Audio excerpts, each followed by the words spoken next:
Richmond had lost the previous 13 matches against St Kilda, going back to the 03 season, the club's longest losing sequence against the Saints. Jake King returned from a one-match suspension, but there was no room for Shane Tuck. Lee Montagna marked his 150th game as the Saints aimed to bounce back following the last gasp loss to Geelong. Stephen Milne and Brendan Goddard got St Kilda going. Goddard, the mark, runs into an open goal, kicks it. Minor skirmishes didn't develop into anything serious before Milne picked up the crumbs to steer home his second. Goddard in a good spot, lays it down, and Stevie's going to kick his second. Jack Revolt went for the spectacular, but paid the price. Big leap! Oh, almost. Hit the ground hard, he's hurt, Revolt is down. The Richmond go-to man failed to finish the quarter, and the Tigers had to look elsewhere to get on the board. Well done there by Koch, and that's a goal. That was clever. They needed it.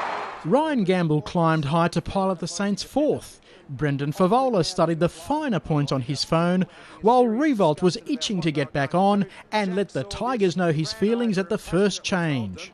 Don't you sub me off. St Kilda led 30-16 before goals by Dustin Martin and Mitch Morton got the Tigers within 3 points. Revolt not hiding his desperation to get back on. This is bad. He shouldn't be doing that. Yep. He's got to be more control on his own interchange. The passion is great, but the point has to remain that the doctors are the ones who are the experts in this area, and apart from looking pretty ordinary, let's be honest. That's the best result. Not good enough. He was finally subbed by 19-year-old Bradley Helbig, who made the most of his first kick. Well, there you go, Lee. You were right. First kick and a goal. King and Martin booted Richmond 9 points clear, but after Luke McGuan was reported for this, the Saints came back to reclaim the lead. Milne almost, and then coming through and kicking the goal. I think it's Armitage, is it? It is. Richmond's little big man continued to persecute the Saints. Now King is through. He was the man on the deck. Goes towards goal, and I think he's kicked it. He's got two. At half-time, Richmond 9-5-59, St Kilda 7-10-52. Milne received an ideal tip out of the ruck to run away for his third major before Lenny Hayes limped off with a leg injury. Richmond replied impressively. It's 2-on-1, and the two belong to the Tigers. Morton gives it back. White lines up on goal. Long ball. Vickery's ball. Takes the mark. Confidence. Plays on. Kicks the goal, Bruce. Brilliant. Morton on his knees, front and centre, but the umpires ruled the ball up. That's a mark. Oh, wow. No doubt about Morton's next claim. Delidio to half forward. Takes a beauty!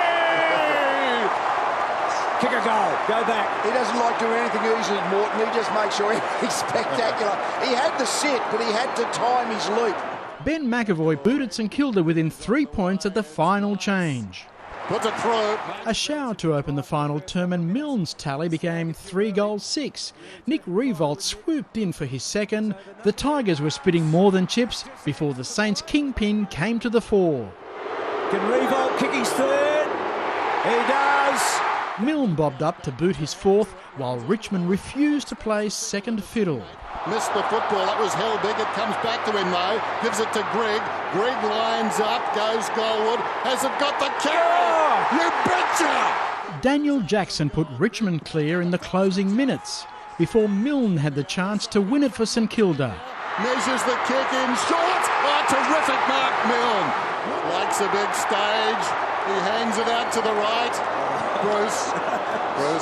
You picked it. The match finishing in a 95-all draw. Charles Christian, Big Pond Sport.